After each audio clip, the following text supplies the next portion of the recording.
xilli ay adkeyd xaaladda abaareeda ka jirta degmada Woodward iyo guud ahaan deegaanada hoostaga ayaa hay'adda Haro waxay ka qaybisay deeq biyo iyadoona deeqdan biyaha ay u soo wakiilatay Sheekh Cabdiraxmaan Ciise oo ah gudoomiyaha guddida abaaraha degmada Woodward. Sheekh Cabdiraxmaan Ciise ayaa deeqdaasi u qaybiyay dadka masaakiinta ah iyadoona dadkii biyahaasi ka faa'iideystayna ay si weyn ugu mahadceliyeen hay'adda Haro iyagoo sheegay inay hay'adda Haro ay ka codsanayaan inay deeqda u soo kordhiso aysan ku koobin intan oo kaliya.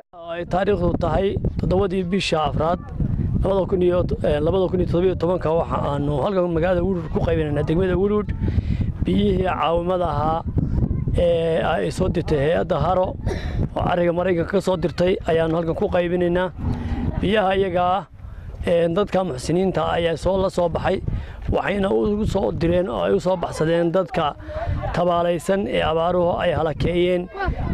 waddanka Soomaaliya gaar ahaan degmada Woodward ayay ugu soo deeqeen haddana hay Cabdiraxmaan Ciise Xaji Maxamuud iyo guddida abaaraha ee degmada Woodward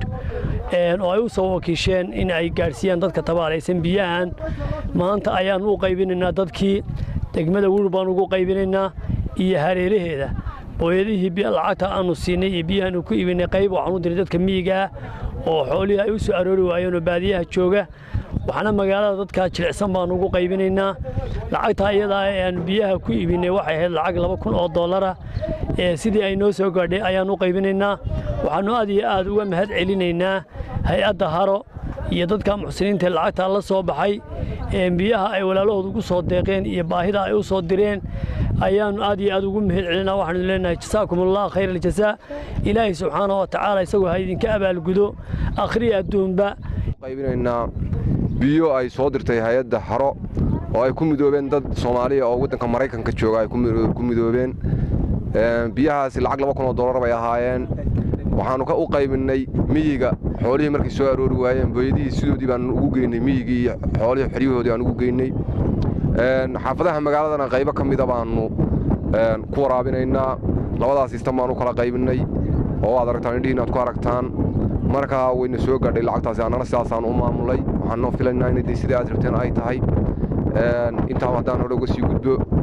ilaahay baa mahadle aad baanu idinku mahad celinaynaa dadkiina muxsiniinta ee Soomaaliyeed ee dadkooda u soo gurmaday dadaalka u galay ee soo gaarsiiyay deeqda biyood aad baad u mahadsantihiin $2,000 baad noo soo dirteen $2,000 waxaanu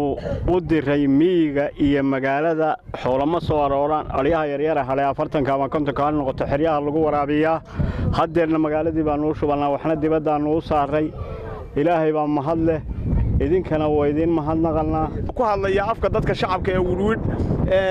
biyihii naloo keenay ee noogu deeqday shirkadda Haro waxa weeyaan waa aragtaan oo goobjooga ka yahay Sheekh Albeledkii degmada Woodward Sheekh Cabdiraxmaan Ciise madaxii guddida abaaraha ahna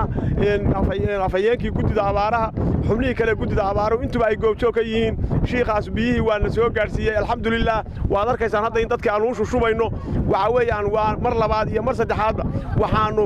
u mahad celinaynaa shirkadda Haro oo noogu deeqday biyaha ilaahay khayr ha siiyo meeshay ka soo saartay wax khayr qaba Allah ugu bedelo waxaanu leenahay Haray laga afuriye haddaanu Woodwardnahay lagama afqaadaanu ku leenahay oo liibaan oo barakow hay'adda Haro ay waxaan u qaadayaa biyo miyiga dad meel degan oo xaafado reer miyiga waxaana haynayaa booyada aan hadda taagnahay Sakariya Maxamed Ciise Wadani wararka telefishinka Somali News Woodward.